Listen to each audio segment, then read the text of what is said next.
I want to talk tonight a little bit about God and about developing a relationship with Him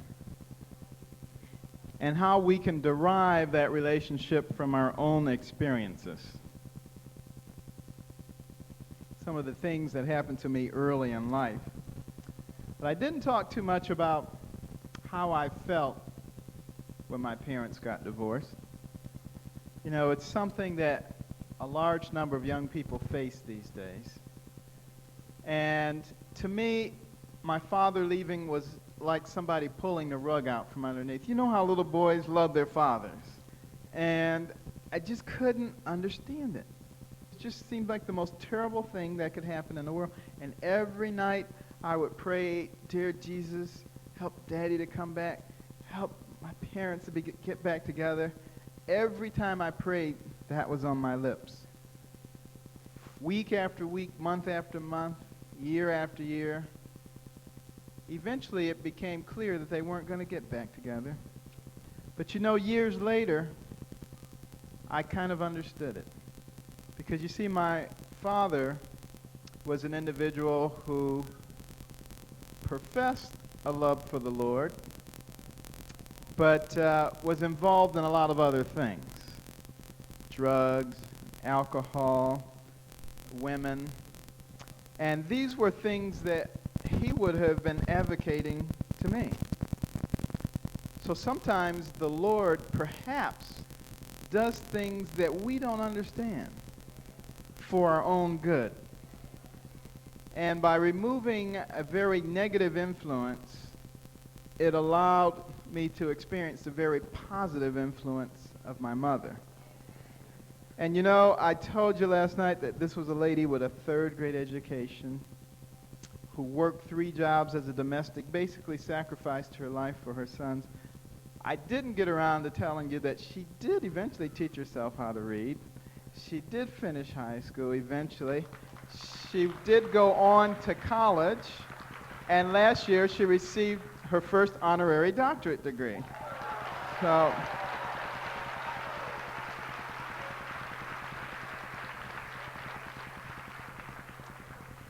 So it's never too late. Well, you know, one of the things I didn't tell you was that after I kind of got things under control academically and was a good student, I still had another very major problem. You see, I had this terrible temper, pathological temper. I was one of those people who thought they had a lot of rights. Have you ever seen anybody like that? You know, the more rights you think you have, the more likely someone is to infringe upon your rights. Like when you're driving your car and somebody gets in your lane, the one you own and paid for, and you begin to dictate to them exactly how they should be driving, at what speed and in what fashion. Well, that was me as a youngster, and I felt that I had the right to inflict pain upon people who infringed upon my rights. I remember once a fellow hit me with a pebble. It didn't hurt. I was so incensed I picked up a large rock, hurled it at his face, broke his glasses, almost put his eye out. Another time a fellow was trying to close my locker at school. I wasn't ready for it to be closed. I had the combination lock in my hand, and I hit him in the head, put a 3-inch gash in his forehead. My mother was trying to get me to wear something once. I didn't want to wear it, picked up a hammer, tried to hit her in the head with it. Other than that, I was a pretty good kid. But it sort of culminated one day, and a fellow was changing a radio station I was listening to. I had a large camping knife, and I lunged at him with the knife, tried to stab him in the abdomen, and fortunately, he had on a large metal belt buckle under his clothes. The knife blade struck it with such force that it broke, and of course, he fled in terror. I was more terrified than he, as I recognized that there I was trying to kill a fellow human being and a friend over nothing. Now, it doesn't get much more pathological than that. And I went home and I locked myself in the bathroom and started contemplating that. And you know, a few years ago, I was in San Quentin prison as a speaker. And talking to the inmates about making choices in life. And you know, they all had to listen to me. All the ones who couldn't fit into the auditorium, they had to look at me on closed circuit TV. But you know, as I looked out over those hardened faces, I realized that but for the grace of God, I could have been out there too. And you know, it does us all good to think about that sometimes. You know, sometimes we go home in our nice cars to our nice houses, and we look at our nice little degrees on the wall, and we think about our nice little jobs, and we kind of look down at some of the people who haven't done so well, some of the homeless people, some of the people who are in jail. But just think, if God had not intervened in your life, where would you be today? And that's the reason that we need to look upon other people with compassion and with kindness, and understand when we are doing well that we need to thank the Lord and praise his name every day for that thing. But you know, there I was locked in that bathroom thinking about this temper of mine, recognizing that with that kind of temper, I would end up in jail, reform school, or in the grave. And I didn't want that. And I started praying. I fell on my knees and I said, Lord, I cannot deal with this temper. You know I have tried. I cannot deal with it. I'm going to have to turn it over to you. If you can deal with it, fine. And if not, I guess I'm doomed. And then I picked up my Bible. And I started reading from the book of Proverbs. You know, the book of Proverbs has a lot to say about temper. You know, it says that if you deliver a furious or an angry man, you're going to have to keep doing it in Proverbs 19:19, because he's just going to get himself into trouble again. Also talks about how God admires people who can control their temper. In Proverbs 16:32, it says, mightier is the man who can control his temper than the man who can take a city. That says a lot, doesn't it? Proverbs 25:28, it says, like a city that is broken down and without walls is the man who cannot control his temper. And I stayed in that bathroom for 3 hours, contemplating, praying, and reading from the Bible. And you know, when I came out of that bathroom, that temper was gone. And I have never had another problem with it since that day. And people say, but don't you still get mad? You just learn how to control the anger, how to hold it in. No. Because, see, the secret is learning how to take yourself out of the center of the equation. Learning how to look at things from other people's point of view. And if you're not always the central figure, then very seldom are you going to be angry. I can remember when I was an intern, I had a chief resident from Georgia. He was a Georgia bulldog. Redneck. He didn't like the fact that I was there. He made that quite clear. And I remember one day he was sitting there just ranting and raving at me and talking about how horrible I was and how everybody thought I was good, but he knew better. He knew that I was the scum of the earth and that he could get me thrown out of the program and that I just better watch myself, and on he went. And I just sat there and looked at him.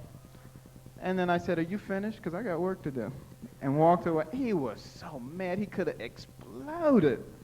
But you see, I have reached a stage, and it's what you need to aim for, young people, of being able to simply extract yourself from the equation.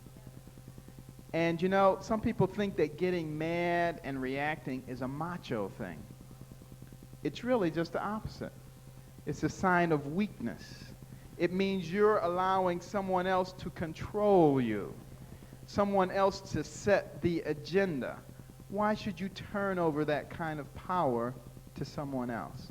And you need not do that when you link yourself with the source of ultimate power, which is God. And you know, once I realized what God could do for you after that temper episode, I adopted him not only as my heavenly father, but also as my earthly father. I said, this is not some nebulous figure. This is a real person, a real entity that I can connect myself with whenever I have a problem. And boy, what a difference it makes it. And you know, as you get to know God, you begin to realize that he's a nice guy.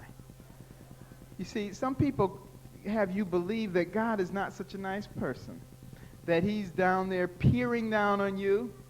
He can write down every little wrong thing you do to make sure you get punished for it. I got news for you. That's not God. That's Satan. Satan is the one who convicts you. God is the one who sent his only begotten Son to die for your sins. Sometimes we manage to get the picture confused. But we have to realize that he did all of that so he could save us, not so that he could condemn us.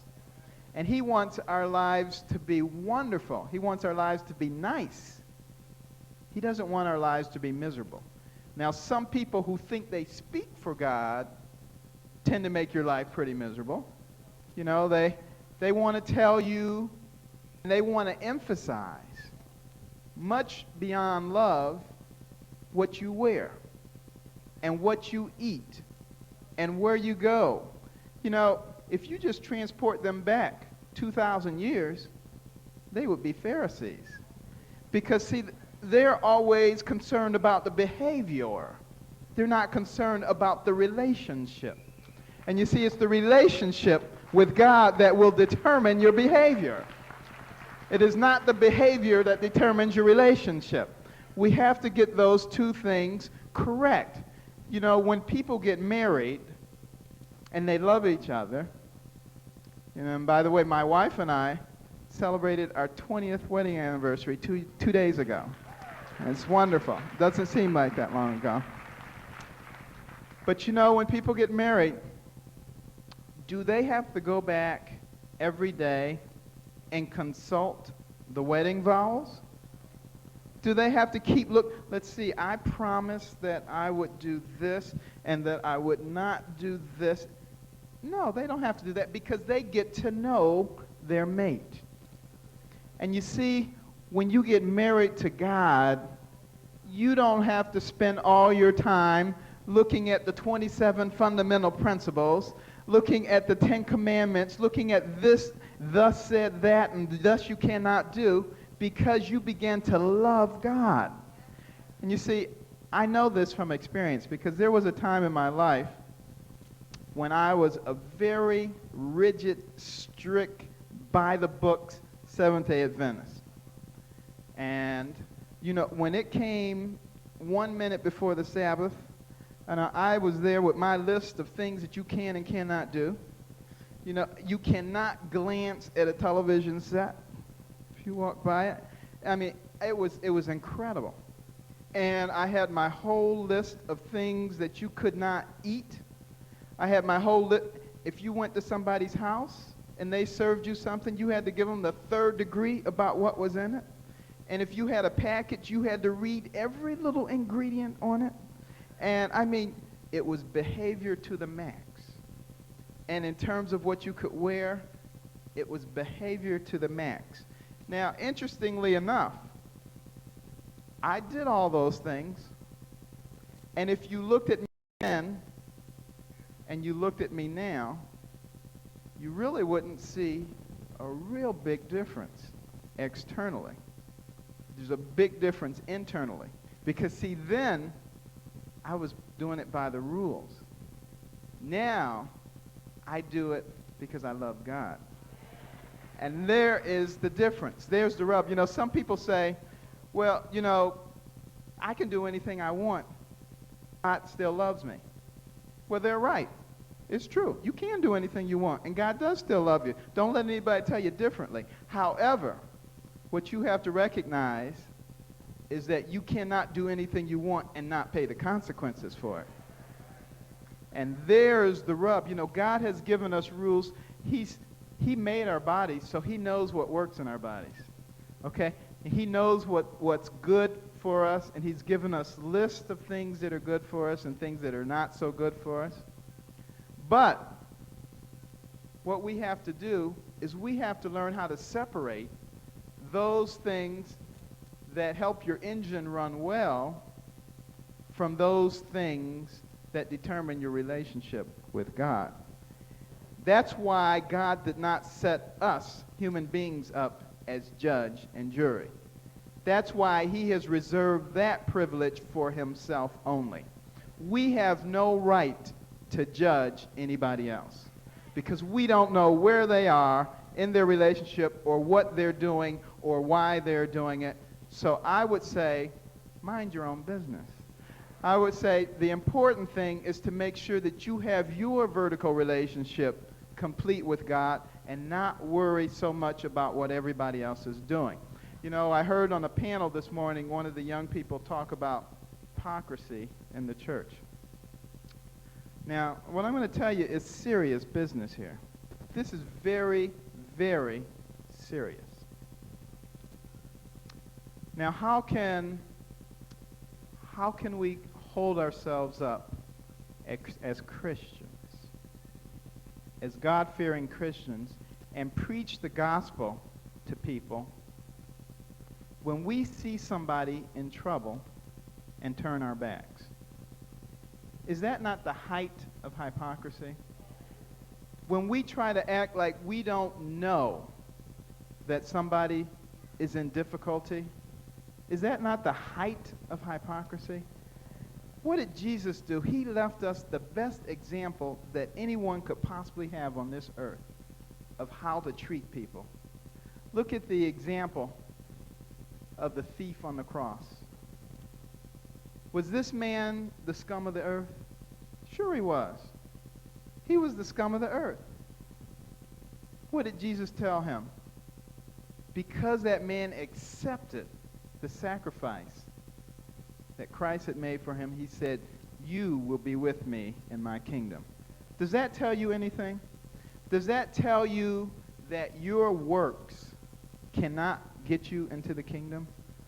Does it tell you that the only thing that gets you into the kingdom is recognizing that Jesus Christ paid the price for you and that you need to accept what he did and develop a relationship with him and learn how to love him and so that you can love your fellow man? Does that tell you that? This is the message. This was the whole point of Jesus' life. The point of his life was not behavior so that he would love you, but love so that your behavior would change. Well, at any rate, you know, I got over that temper problem, and you would think that things were going to be wonderful for me, but, you know, I still had some problems with some peer pressure after that.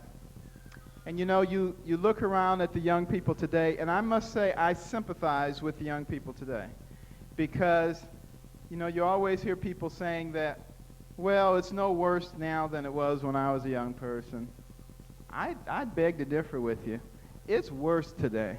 It's a lot worse today than it was before because you have got so many things, so many negative things bombarding you all the time without the positive counterbalance that it's very difficult unless you have the world's most rock-solid family to resist some of those temptations that are out there. The pastor this morning preached a dynamite sermon about those temptations that are out there because they are there. But let me tell you, it requires a lot to resist all of those things. You know, for instance, let's talk about the fashions for a minute. Now, I have to admit, when I look at the way the young people dress these days, it occurs to me that they're not interested in fashion. But in fact, I find out as I investigate that those things are the fashions. It's hard to believe. But the fashion moguls realize what an incredible grip they have on the minds of people. The media realizes what an incredible grip it has on the minds of people. And to give you an example, a few years ago, some of these fashion moguls and business people got together, and they said, you know, we are so powerful, and the people are so stupid. Let's prove how powerful we are, make a lot of money, and have some fun in the meantime. So what they do, they get together and they say, let's get a bunch of these little skinny models, look like they just escaped from a concentration camp, and we'll put them on the front of Vogue and Elle magazine, and let's put some of these jeans on them. You've seen these jeans. But they said, but wait a minute, let's rip holes in the jeans. So they rip a hole there and a hole here and a here, and we'll tell them it's sexy. Yeah. And then they said, but wait a minute, let's charge more for the ones with holes in them than the ones without holes in them. And I bet those silly people will go out and buy them. Were they right? Anytime the weather is warm, does it get warm in Toronto? When the weather is warm, you look out, you'll see the young ladies prancing around in these jeans with holes in them and paying good money for them and thinking that they are in high fashion when the thing should be in the garbage can. Now, I personally find this absolutely incredible to believe that people could be that stupid, because obviously they are not using those frontal lobes even to the slightest degree if they think going out wearing a piece of garbage is fashionable, just because some silly person said it was fashionable. But that's the kind of grip that they now have. You know, people will not think for themselves. You know, when the president in the United States gives a speech, for instance, nobody knows what he said until the commentator comes on afterwards and tells you what he said. Nobody even wants to think about what he said until somebody comes and reinterprets it. People are not willing to think for themselves. Now, is that what God gave us these incredible brains for? I think not. And then, you know, young ladies, I'm talking about you when I'm talking about these jeans, but I want to tell you something really positive that you can do. You know, I was talking last night about the cool guys and the nerds, and how the cool guys have 3 chicks on each arm, and the nerds don't have any of the girls.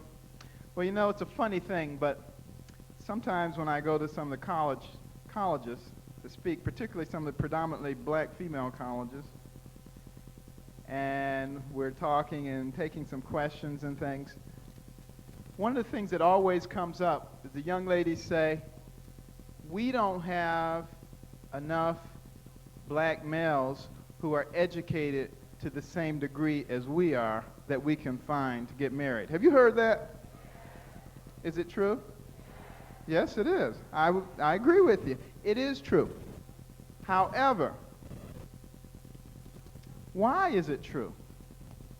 Well, one of the reasons it's true, and I'm not blaming you young ladies, don't get me wrong, but one of the reasons it's true is because guys will do anything to impress ladies. That has always been the case. You can go back to the first man and woman on earth, Adam and Eve. You know, Adam didn't want that apple. I guarantee you, he did not want to eat that thing, okay? But the woman came along, and he found that he had to make a choice. Did he want to please that woman, or did he want to please God? He chose the woman. And you know something? Men have been jumping through hoops for women ever since. Now, here's what you can do, young ladies. Simply change the definition of who you admire, okay? Don't go running after the cool guy. Admire the nerd. Admire the guy who knows how to get his calculus lesson.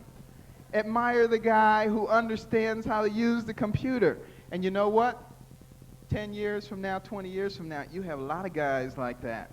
You won't have quite as many who are running around trying to be cool if you are cool to the cool guy. Just think about that. It makes a lot of sense if you do. And again, let me re-emphasize, I'm not saying that the reason that there's so much trouble with the young black males is because of the young ladies. I'm just saying that there is a role that you can play to help change that situation around. Well, you know, I went off to college and I found myself caught up in all these kinds of things. But when I was in high school, before I got there, and I turned things around, The way I kind of turned things around was by being in the situation of listening to the guys who were telling me I had to wear the clothes and getting worse and worse grades. And it didn't bother to me because I was getting the high fives and the low fives and the pats on the back, and they were telling me I was cool, and I was doing the Detroit strut, and I just thought that I was it. But one day I came home and I was complaining to my mother about not having these Italian knit shirts, and she was crushed. And she said, Benjamin, I'm going to give you all the money I earned this week washing floors and cleaning bathrooms and doing things other people didn't want to do in their house. You take the money and you buy the family's food. And you pay the bills and you take care of all necessities, and with all the money that's left over, you go out and buy all the Italian knit shirts you want.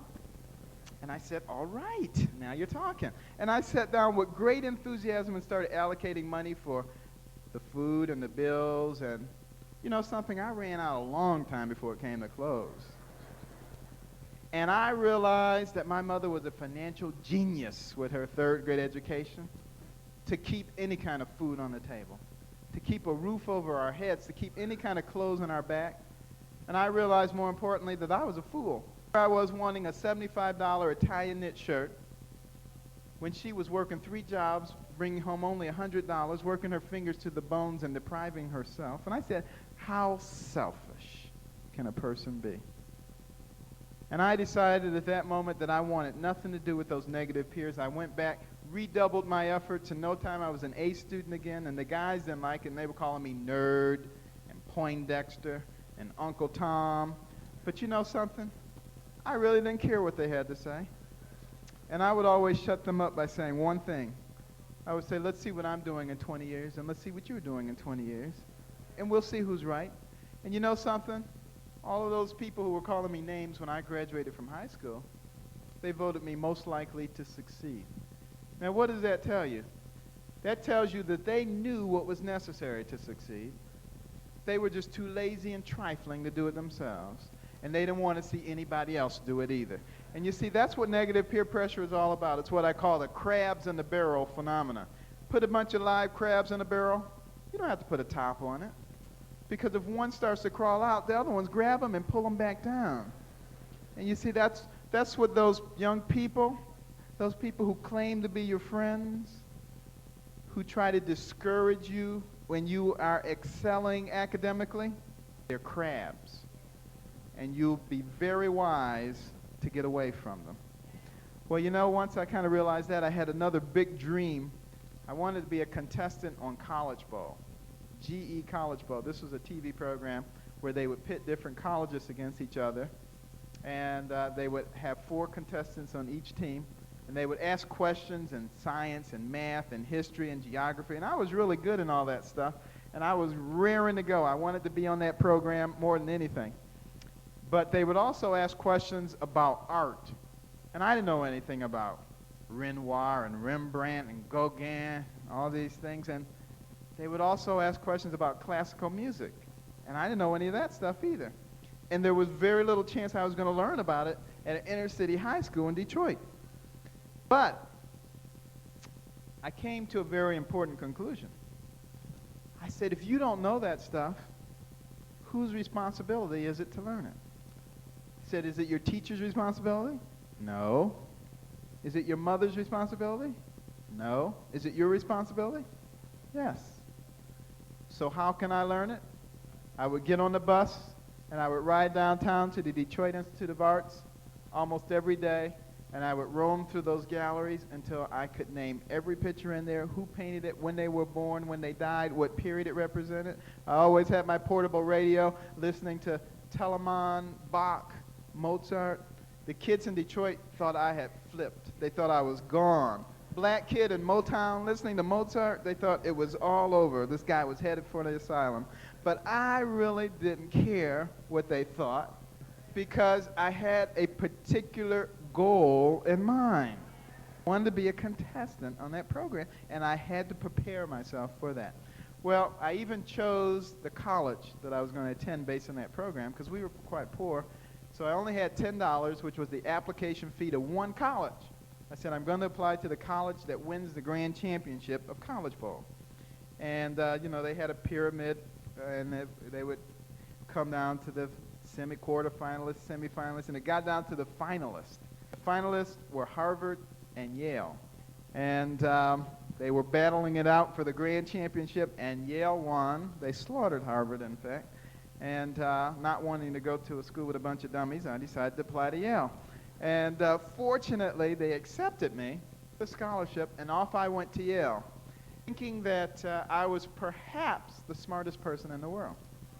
And if not, certainly in the top 5. But it wasn't very long before I was severely disabused of that notion, because, my little Southwestern high school education from Detroit didn't stack up so well against some of these kids who had incredible backgrounds from the most affluent and intellectual families in America and other places too.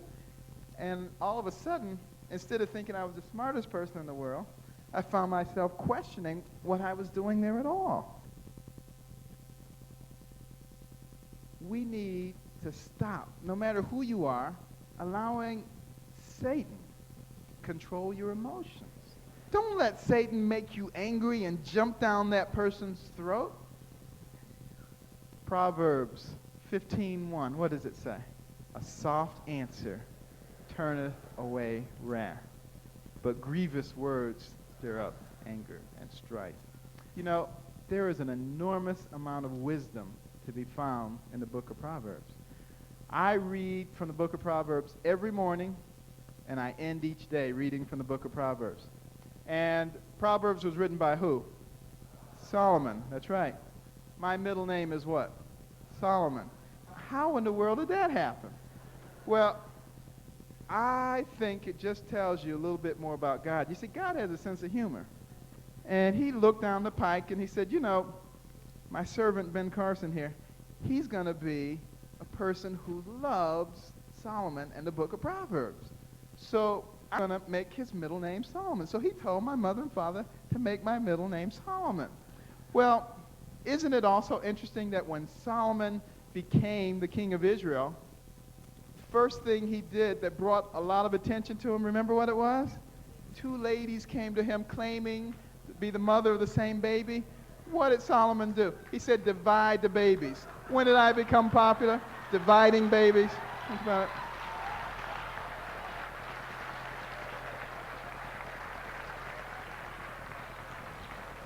So, don't let anybody tell you that God doesn't have a sense of humor, okay? I think he looks down on us and he has a lot of fun sometimes, But I was listening to the discussion this morning, and I think that was a very important discussion at the panel here, talking about the church. And I know some people get really, really sensitive when people start talking about the church and saying that there's anything wrong with it. Let me tell you, folks, if there was nothing wrong with it, we'd be in heaven, okay? So, of course, there's something wrong with it, okay? But because there's something wrong with it doesn't mean we need to bolt out of it. I'll tell you, when I first went to college, I was disgusted with the church. In fact, I said, the Seventh-day Adventist church cannot possibly be God's church. You know why I said that? Because in the United States, no, it's not that way in Canada, but in the United States, they had black conferences and they had white conferences. I said, wait a minute.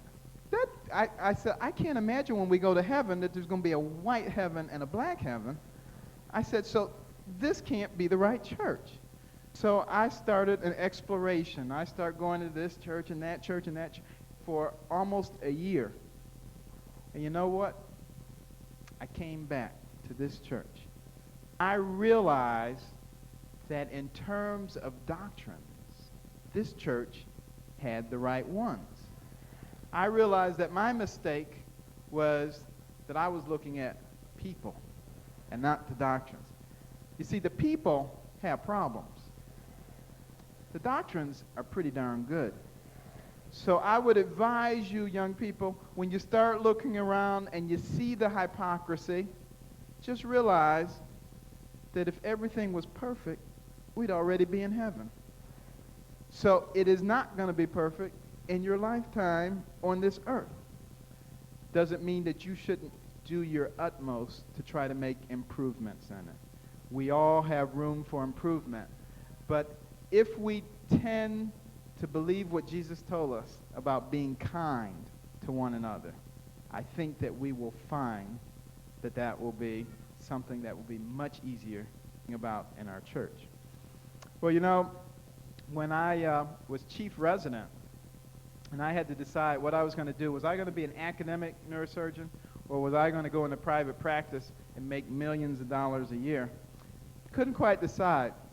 We were having the grand opening of the Neuroscience Center at Johns Hopkins, and Hopkins is sort of the modern birthplace of neurosurgery, so everybody who was anybody in neurosurgery from around the world was there, including one of the big wigs from Australia who took a liking to me, and he kept saying, you need to come to Australia to be our senior registrar at our major teaching hospital.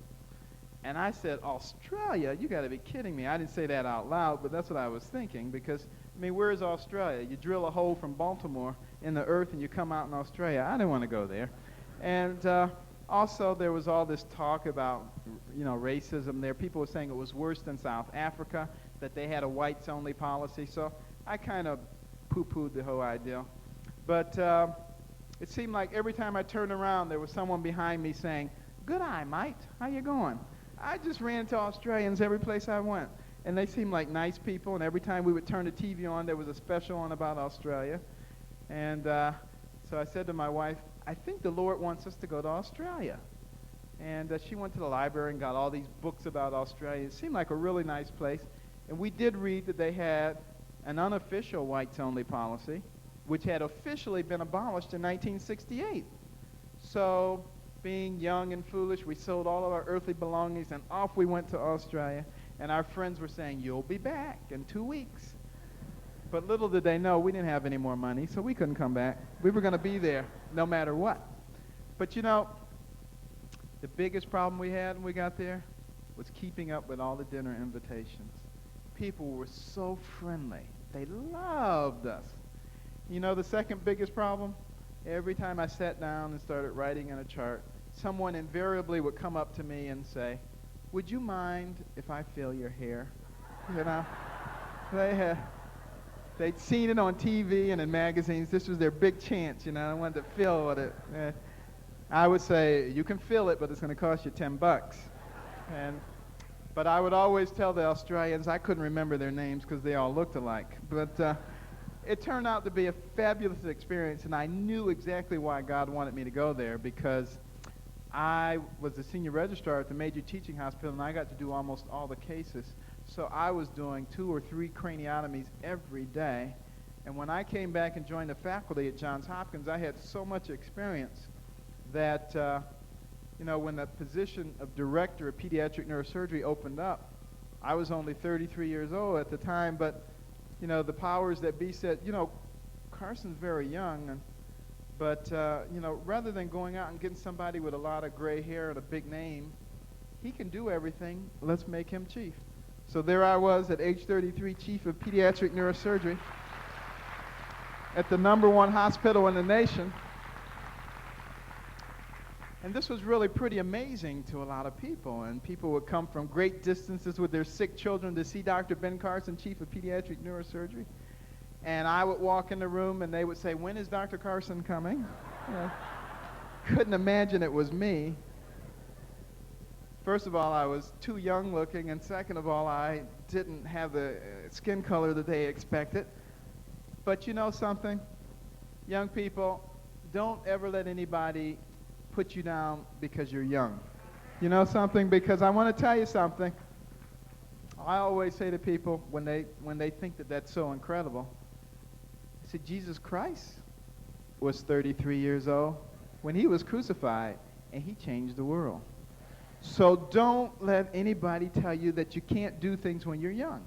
And if you look at young people, you know, you look at most of your Nobel Prize winners in science, they got the work for things that they did when they were in their 20s and 30s. They may be in their 40s, 50s, or 60s, or 70s when they get the prize, but they get it for stuff that they did when they were young. So now is the acceptable time. You don't have to sit around and wait. Now is the time to prepare yourself to do something great for the Lord. And he's given you all the facilities that you need to do that. Well, I need to end so I can take some questions, but I want to tell you something that really had a major impression on me. And that was a young fella. There was a family in Georgia, and they wanted a son. And finally, the Lord blessed them with a son. And he was a precocious young man. He was already saying Bible verses by the time he was 2 years old. But you know, when he was 4, he started stumbling. He started having some double vision. And you know, they thought at first that he had a viral encephalitis. But he started getting worse, got to the point where he couldn't even walk. And they did a CAT scan, and they discovered at the base of his brain a terrible tumor that appeared to be a brainstem tumor, a malignant brainstem tumor. And he went to the various medical centers in Georgia, and they pronounced the same thing, and they told the family that there's nothing that can be done about this. You should take the boy home, keep him comfortable till he dies. And they were crushed. And they saw alternative methods of healing. They went and saw even Jim and Tammy, but nobody had a solution for them. And they eventually ended up at Johns Hopkins.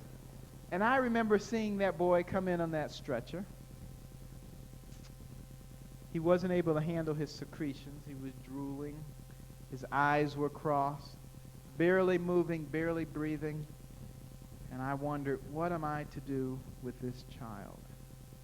And I saw the parents, and they said to me, "Doctor, we felt impressed by the Lord to come here because we would find a Christian neurosurgeon who could help our son."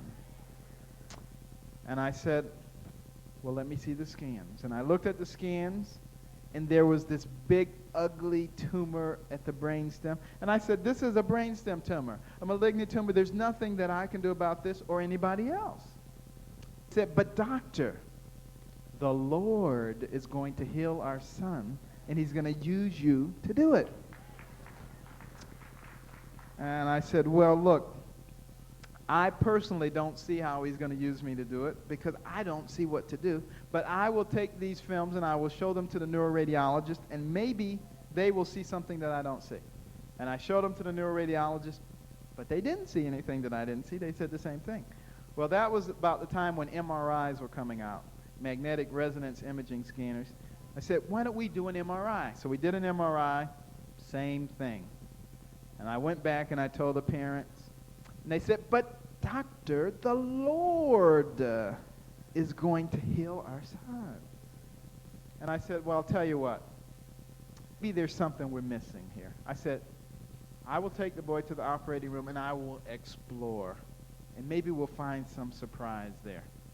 And I took him to the operating room and did a craniotomy and went down to the area of the brainstem, and I saw this big grayish red ugly mass there. And I took a portion of it and sent it for a frozen section, and it came back high-grade astrocytoma, a very malignant tumor. And I said, "Well, as long as we're here, let's just remove as much as we can," until I started coming across important cranial nerves and blood vessels. And I said, "We better stop," and we closed it up. And I went out to talk to the family, and I said, "You know, as we suspected, it's a malignant brainstem tumor." And I started telling them all the things that we usually say, you know, we Christian do-gooders. And I said, "You know, he's probably already served his purpose in life, and who knows how many people have been brought to Christ by the life of this young fella, and we'll understand it better by and by." And they said, "Thank you, doctor, but the Lord is going to heal our son." And as I walked away, I was just so impressed with the faith that these people had, fully expecting over the next few days that that boy would continue to deteriorate and die. You know, over the next few days, that boy got better and better, and he began to have conjugal The eyes were looking in the right direction. He started handling his secretions. I said, wait a minute. What's going on here? I said, we better do another scan. And we did another scan, and there was still a big, ugly tumor there. But I could see off in the corner a little ribbon of tissue. I said, could it be that maybe that's brainstem? And that this thing is outside of the brainstem and has simply compressed and displaced the brainstem? And I said to the parents, maybe we should go back in and investigate that. And they said, by all means. And we went back in, and you know, when I got to that tumor, it looked different. And under the microscope, I started peeling away layer after layer of that tumor. And when I got to the last layer, there was a glistening white brainstem, intact, compressed but intact. And you know something? 3 weeks later, that boy walked out of the hospital and has been well ever since.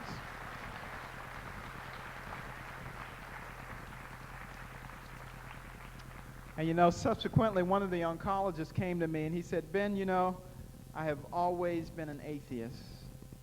But you know, after that episode, I am a believer. I know that God exists.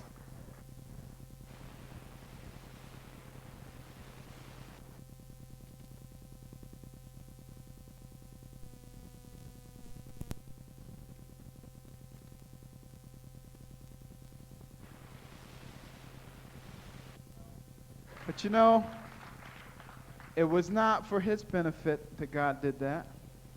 It was for my benefit. You see, because before that, I used to give God lip service. I would say, yeah, I believe in God and I pray and everything, but I really thought I was doing it all, you see. After all, hadn't I come out of Detroit and gone to Yale and University of Michigan and off to Johns Hopkins in Australia, and wasn't I chief of pediatric neurosurgery at such a young age at the #1? I thought I was pretty cool, you know. I thought I was all right.